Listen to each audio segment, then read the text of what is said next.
Hi, this is Kerry Feldman, the geezer, and sort of answering the question, what does a marine biologist do? And I thought it would be really interesting at this point to kind of describe to you a little bit about my background and the things that I did as a biologist for my career. And I want to kind of take you back to the beginning because this is about understanding the motivation as well as the endurance to be able to do what we do. So I was about 11, 12 years old. I remember my mother pulled out, when I graduated from college, she pulled out one of my report cards from the 6th grade, and my 6th grade teacher had written in, one of those comments that they do, Kerry wants to be a marine biologist when he grows up. So I didn't realize it at the time, but that had been a lifelong goal for me. So all the way through my teen years and through high school and then through college, my focus was always on biology and understanding and being a marine biologist. When I finally graduated from high school and then headed toward college, I wanted to go to the University of Washington. It was a local college for us, but it was also a good college, and so signed up, enrolled to go there, and I didn't know what it took. I actually wanted to go into marine biology, and they did not have a marine biology course. They said at the time the best I could do was to go into zoology and study that. So that was my primary major. I started with zoology, and then a couple of years into it, actually, I guess kind of take you on a little side trip on serendipitous occasions. I was decided I would go out for the track team. And I know this is really going to be bizarre, but it's a long trip. So I went out for the track team, and in the process of going out for the track team, met a coach and so on. And the coach says, well, we have a fella here that serves as the finish judge for our track meets, who is a fisheries scientist. He was a professor at the university. And he says, you need to link up with him. So he did. We linked up, and this professor shared with me all about fisheries science, and I realized that would satisfy my urge to be a marine biologist because of working with fish. So he sort of took me under wing, and I was then all the way through my undergraduate work and then ultimately into my graduate studies. I worked with him and other colleagues there at the College of Fisheries. In that time, it was the College of Fisheries rather than the School of Fisheries, but we studied fisheries for salmon and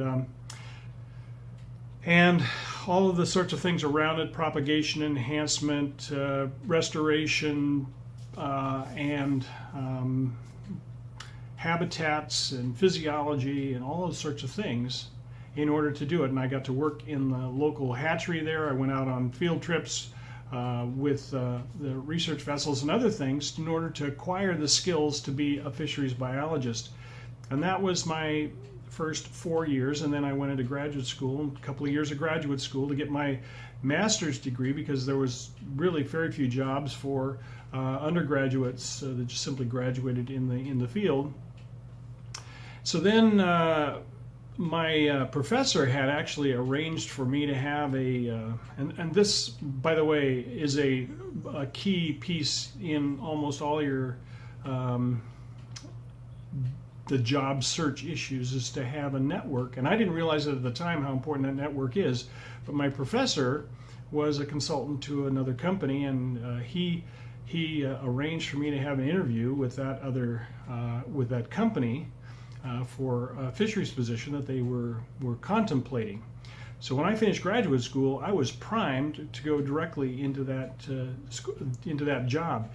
Unfortunately, that job, they were on a hiring moratorium, so they couldn't hire me. So in the alternative, it was another one of my networks, one of my friends there at the college, and some others arranged for me to get an interview for a local Indian tribe, to be their to be a fisheries biologist in the area of aquaculture for them. So just kind of take a pause here and just say, the network, and I have done some other videos on how to do a job search, but one of the things that I really focus on is that it is so important to have a network and to develop that network. 85% of jobs come as a result of who you know, not what you know. So you just need to be connected to a lot of folks, and I recommend LinkedIn and other things. Well, LinkedIn didn't exist in those days. The computer was barely operational in those days. So didn't connect that way. We did connect face to face, and I got my first job working for an Indian tribe. Worked for them for 4 years and got to work in the area of aquaculture, and we did lots of other things. And so it was all about developing a resource. My goal and heart in college, as well as, was to feed people, right? To provide that resource for people to eat. And a lot of folks are focused on a diminishing pie and figure out, how do I carve up a diminishing pie, where my perspective and that of my professor who had taken me under wing was to expand the pie, to make it more available to people, to enhance the use of the ocean and its resources for the benefit of people to eat, and also just culture fish and do other things. So it was all about feeding people. So worked for the tribe for 4 years and acquired a bunch of very valuable skills. Not simply the stuff that I came out of college with was a lot of technical knowledge, sort of head stuff, but the practical interaction of implementing a program, working with people, and being able to assist others in being successful was really the goal and intent, and also the outcome of where my work was. So worked for 4 years for them, and then that job that my original professor had arranged or was setting up with me with that other company came to fruition. What's interesting about that is that I did some very foolish things, and I've been given a lot of grace over the years. I didn't even have my phone. I hated the telephone, so I didn't put my phone number on my resume, and I didn't bother to update it. So actually, the company that was, I don't think these conditions exist anymore, but they wrote me a letter asking me if I wanted to apply for this job. So I did. Long story short, they selected me, and I was there for almost 35 years as the first biologist they hired, and then subsequently developed a program and had other biologists that came in and worked with me and for me, and did a ton of things. I will just kind of talk about what all those things are that we did. We did lots of field studies, and we did marine studies where we would study the effects of underwater cables on the marine environment. We did studies associated with enhancing behaviors for fish, or at least the ability to move fish, transport. We did propagation things. We built hatcheries, a couple of them. We did in-stream flow studies where we understood the effect of the freshwater on habitat for the fish. There is just a plethora of different avenues that we were able to exercise during those days. There were just so many exciting different things to learn and so many things to do, and they all interfaced with the biology, with the fish that are out there. But one of the other things that's kind of interesting about this is all the relationships that you develop with other people. So we had, while I worked for private industry, and by the way, I just take one more little rabbit trail here, is that it is so important to come in with a broad understanding, the spectrum of what can be done and who you can work with. It really helped me. I came out of college with a specific thought about what the world looked like. When I went to work for an Indian tribe, I got a different perspective from their perspective, right? This is how to manage, and this is why it's important to us, and other sorts of things. I think having understanding of sort of the regulatory perspective as well as the general business perspective really helps to give balance. And so in working for a company and then knowing some of the regulatory stuff and working closely with regulators over the years, it gave me an opportunity to see the world from a much broader perspective and to help to meet the needs of the people who are involved. Realizing that everybody has their own interest, and the whole idea is how do we integrate all those interests to a successful solution for the problems that we face. So I was able to spend a fair amount of time doing that, and working on these really interesting projects, and I think contributing to the enrichment of the region that we live in. One big project that I was able to work on for several decades was identified within just a few weeks of my employment, a couple of months maybe, that a particular salmon species was on the verge of extinction. And we decided that we would study to find out what the real problems were, and then as it clicked along, the stock continued to decline, and we're studying it to death sort of thing.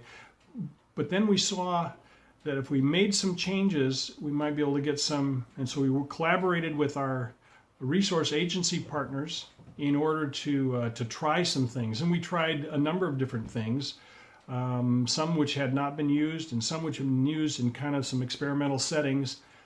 And we developed some techniques and other enhancements and programmatic changes.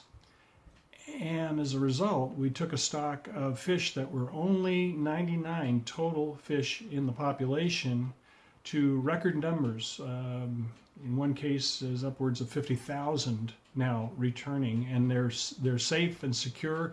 Before they were on an endangered species list, they were a candidate for endangered species. We're certain they were going to be declared an endangered species, and by the time that they got through the regulatory process to list them, they were now not only recovered, but had been recovered to record numbers. So they were taken off the candidate list. Those are the kinds of things that you get to participate in when you're doing this. You know, I've worked on big rivers. I've worked on the Columbia River. I've worked on some of our Northwest. I've been in Alaska. I've been on the coast of Washington and worked on rivers there. The whole spectrum of areas to work as a biologist, it's a rich endeavor. And I have so much appreciated just the privilege. And when I think about all the network that came to bring it to pass, and then all of the things that I've been privileged to do, I just marvel at all of that. Now, having said that, and I'm sorry I'm really dragging on here, but having said that, I realize I was in a very special case. But for the fact that I had this bent where I came into college with the intent to do things, but for the case that I had an opportunity to interact with this professor, who then kind of guided and directed me not only through my undergraduate work, but also through my graduate work, and set up these other things, I might not be in this field today. A lot of people that I graduated with never worked in the field. Now, there are some that I still interact with who are in the field, who work in the area, that were classmates of mine. But the abundance of them never ended up working in the field. And so one of the practical realities of this life is that if you entertain the thought that you're going to go to college and get a job after 4 years, that may not be your outcome. You may be like the rest of the biologists that goes try and start something and then they never get to. They spend a ton of money and a ton of time and they get a degree and it's all very rich and enjoyable, and then find out that they can't work at that area. So it's important to kind of get a view of the landscape facing you for biology. If you've got the network and if you've got the dedication, if you're willing to put in the time and volunteer and do other things to get the experience and to get the training and the skill set to be able to do it, then there's a shot for you. I believe, and my nephew came to me one time. He was a brilliant young scholar going to the University of Washington. Maybe that reduces the brilliance of it, but no, he was a very, very good student. And he asked me, should I go into fisheries or should I be a doctor? And I said, you know what? good students, good scientists are always employable. But if you want to contribute the most, I would say, you might want to be a doctor, because he was just such a brilliant kid, and I thought he would really contribute to the field. He ended up going a little different area, but still is a brilliant kid and does some other things. So much for my counsel. But but I believe it's true about fisheries biologists that you are employable if you're a good enough student and you're dedicated enough and willing to pay the price.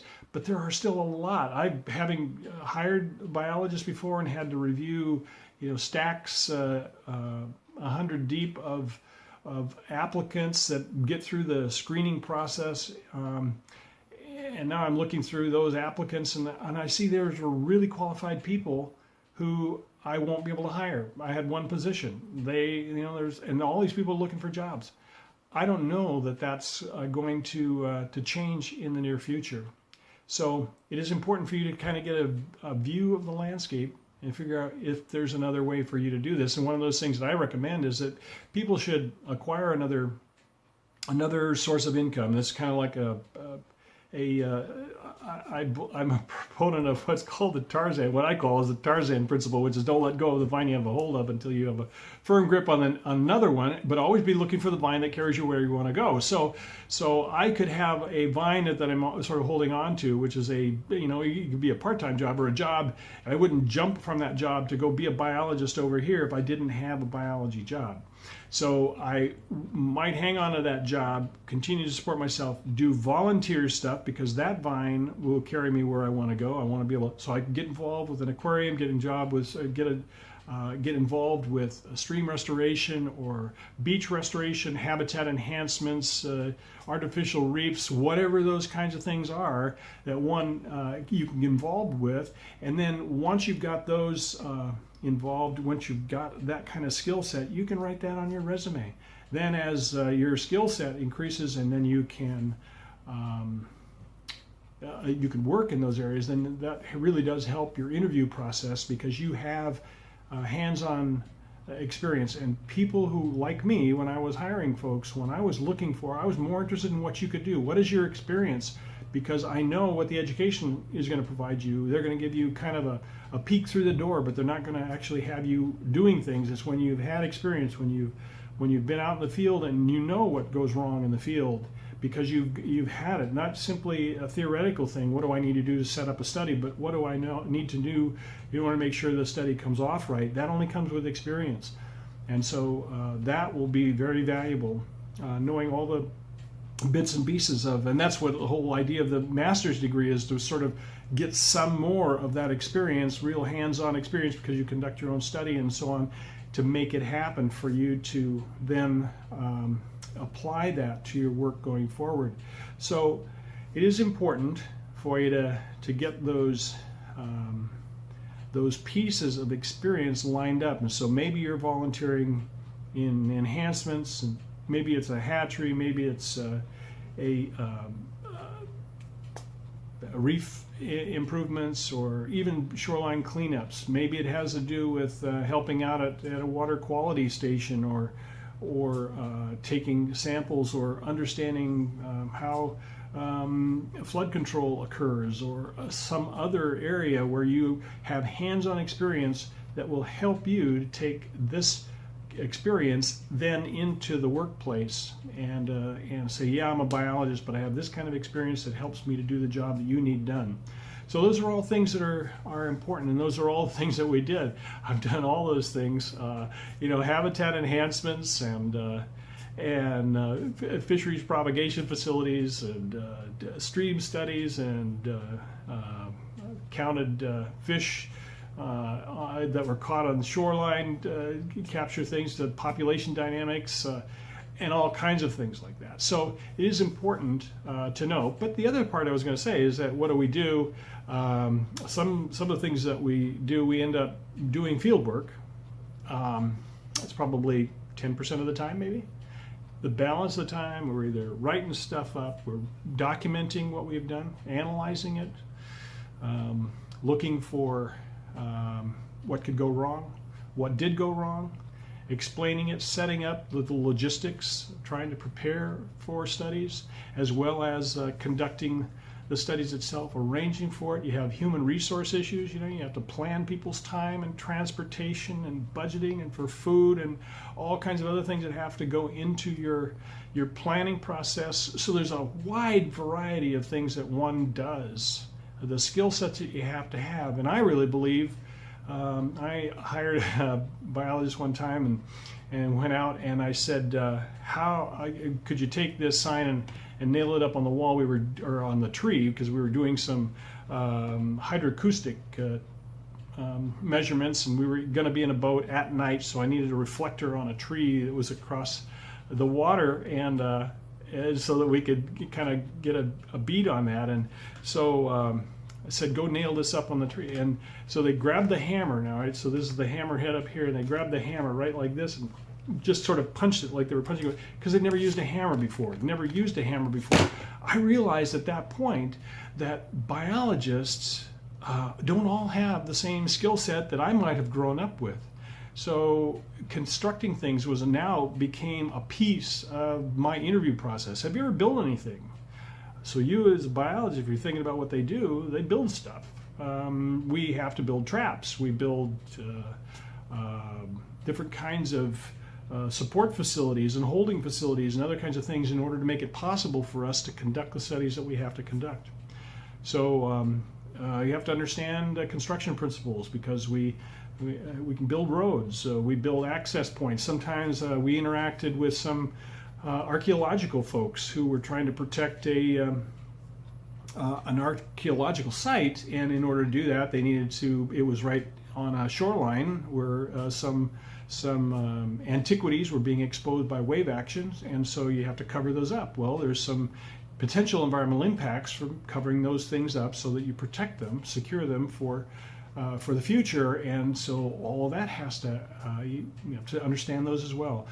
So I've droned on and on and on here because I got so many years of this exposure, but there are so many different areas to explain what we do as a biologist, and it's always exciting, it's always different, it's always and it's quite challenging. Sometimes it can be frustrating, both people as well as logistics. It's a great field. I really love it. I have great passion around it, and it may not be for everybody because it may be really tough to get into. And you got to be willing to pay the price to do that. If you're not, then maybe volunteer is a better way for you to do that, and that is to simply find an income stream and do that volunteer work and satisfy that need.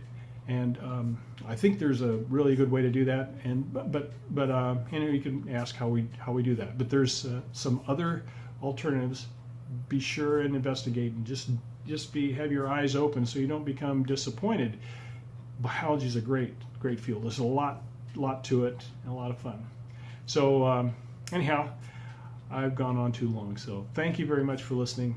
This is Geezer out.